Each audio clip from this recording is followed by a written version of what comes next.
Diretsahang pinangalanan ni dating DPWH Undersecretary Roberto Bernardo ang mga comic back umano sa flood control projects. Kabilang sina Senator Cheese Escudero. Senator Cheese Escudero. In this affidavit, I shall mention my personal knowledge regarding Senator Cheese Escudero as follows. Maynard Ngu and I are close friends and we go years back. He is also a close friend and campaign contributor of Senator Cheese Escudero.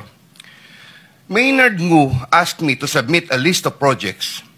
I personally submitted a list of projects to Maynard Ngu, and some of the items therein pertaining to Valenzuela and Marinduque projects were subsequently included in the General Appropriations Act.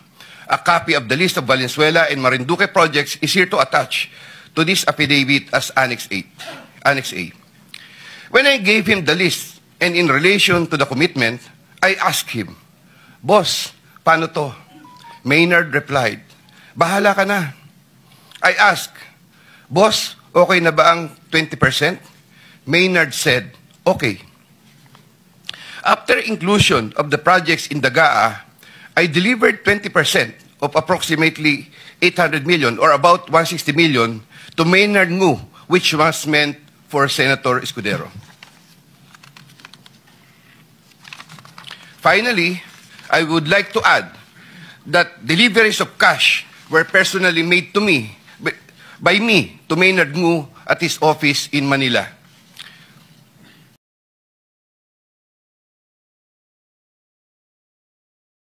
Mr. President, thank you, distinguished Majority Floor Leader. I rise to make a brief manifestation in response to the events of recent days.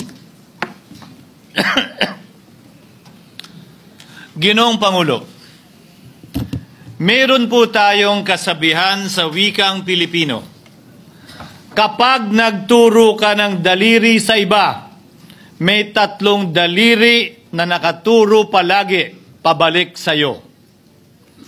Sa mga nakaraang linggo, malinaw na nililihis ang galit ng taong bayan tungkol sa mga ghost at substandard flood control projects mula sa mga totoong may kasalanan patungo sa Senado at sa ilang mga miyembro nito.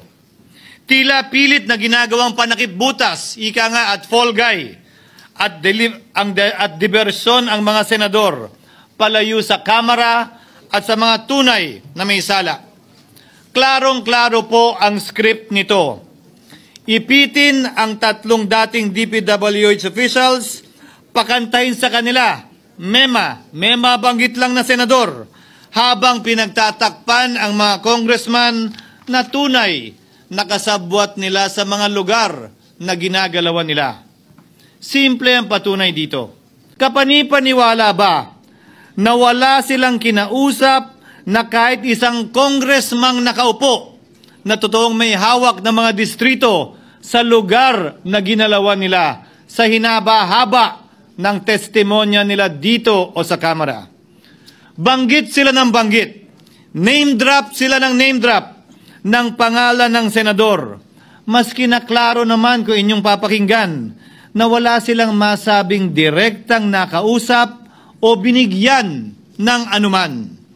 Lahat ito para lamang ipako ang mga senador sa media at sa publiko at ilayo ang atensyon sa Kamara at mga congressman.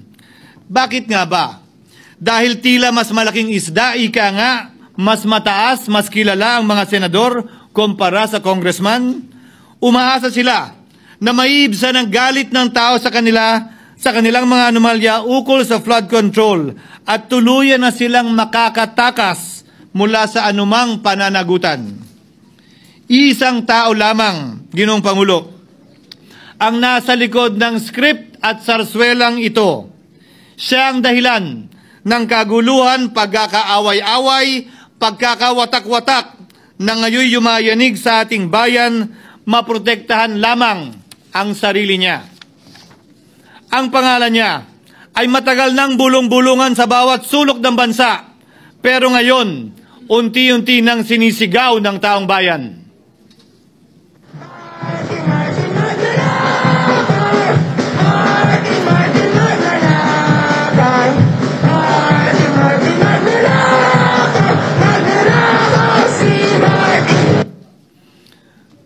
Ginoong Pangulo, minamahal kong kasamahan, bakit tila sa Kamara, dito mismo sa Senado, at sa ilang media, ay hindi pa din nila kayang sambitin ang pangalan niya?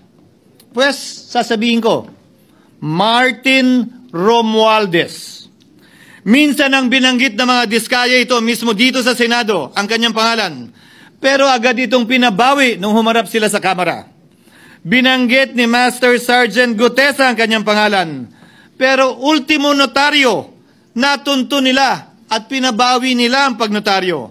Buti na lang, huli na't nasabi na niya ang pangalan ni Martin Romualdez na pinanumpan dito mismo sa ating Blue Ribbon Committee.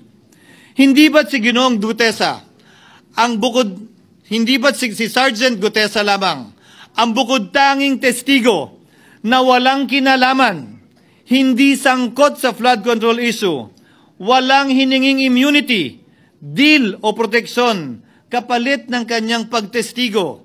Siya ang kauna-unahang nagtestigo na personal na naghatid ng pera sa bahay mismo ni Martin Romualdez. Ang salaysay niya, Ginoong Pangulo, ay kumpirmasyon ng matagal nang isinisiwalat ni Congressman Chanco at Mayor Magalong kung sino ang ulo sa paglilimas sa kaban ng bayan na ating naririnig na rin. 13,803,693 with Congressman Saldico as proponent.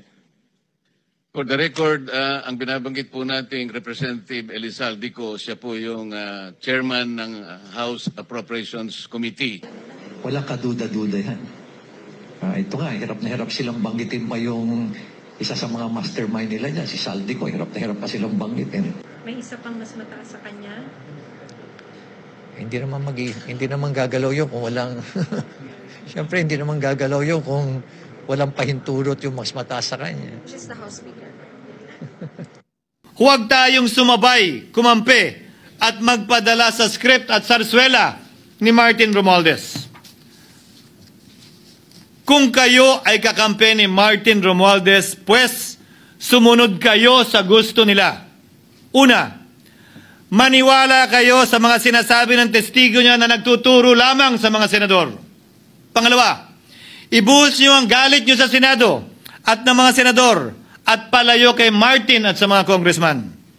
Pangatlo, pagdudahan at sirain niyo si Sergeant Gutesa na bukod tanging hindi nakinabang at walang bahid at hiningi anumang kapalit sa pagsabi ng katotohanan. Pangapat, huwag niyong payagang mabanggit man lang ang pangalan ni Martin Romualdez. Panglima, huwag niyong payagang ipatawag si Martin Romualdez sa anumang investigasyon. Pang-anim, huwag niyong payagang imbestigahan si Martin Romualdez at mga kasamahan niya saan mang lugar. Ako, Ginoong Pangulo, hindi ako kakampi ni Martin Romualdez. Kaya lalabanan ko siya at lahat ng panglilinlang niya. Una, papatunayan kung hindi totoo ang mga panggigipit at paninira ng mga testigo niya laban sa akin at mga senador. Pangalawa, tututulan ko ang paglilihis at diversyon na ginagawa niya palayo sa kanya at sa Kamara. Pangatlo, hindi ko papayagang sirain ang mga senador pag away-awayin tayo at sirain ang institusyon ng Senado. Pangapat, pinaniniwalaan ko at saludo ako kay Sergeant Gutesa at iba pang katulad niya sa paglabas ng katotohanan. Panglima, hindi ako matatakot banggitin ng paulit-ulit ang kanyang pangalan, Martin Romualdez. Kung nais niyong panagutin ang tunay na salarin, kung nais po niyong makulong ang tunay na may kasalanan, huwag ninyong kampihan si Martin Romualdez. Punitin natin ang script ni Martin Romualdez. At higit sa lahat, huwag magpadala, huwag sabayan, huwag maniwala sa sarswela na nilalako ni Martin Romualdez. Maraming salamat po.